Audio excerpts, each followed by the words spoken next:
শান্তি চাই, that's all. আমি আমার চাওয়াটা আমি বললাম, আমি এটাই চাই। যারা স্টেপ দিচ্ছে তাদেরকে অনেককে রাজাকার হিসাবে এরকম আখ্যায়িত করা হচ্ছে, আপনি কি বলতে চাচ্ছেন? না, আমরা তো, আমিও তো অনেককেই অনেক কিছু বলতে পারি, হ্যাঁ, কিন্তু ব্যাপার হচ্ছে যে সেগুলো তো সিদ্ধ হতে হবে, সেগুলো তো প্রমাণিত হওয়ার ব্যাপার, তাই না?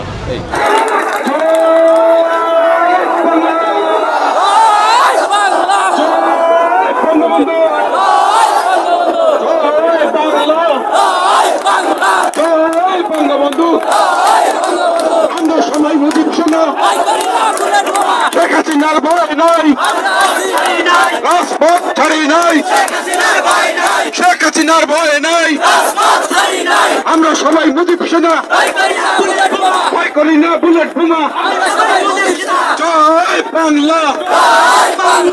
শেখ হাসিনাকে দেশে ফেরানোর আন্দোলনে যোগ দিয়ে মোশাররফ করিম বলেন, এখন বুঝে গেছি শেখ হাসিনাকে ছাড়া এই দেশ সঠিকভাবে চালানো সম্ভব নয়। অন্তর্বর্তীকালীন সরকারের সবাই যার যার আখের গোছাতে ব্যস্ত, কেউ জনগণকে নিয়ে ভাবে না। এর চাইতে শেখ হাসিনাই অনেক ভালো ছিল।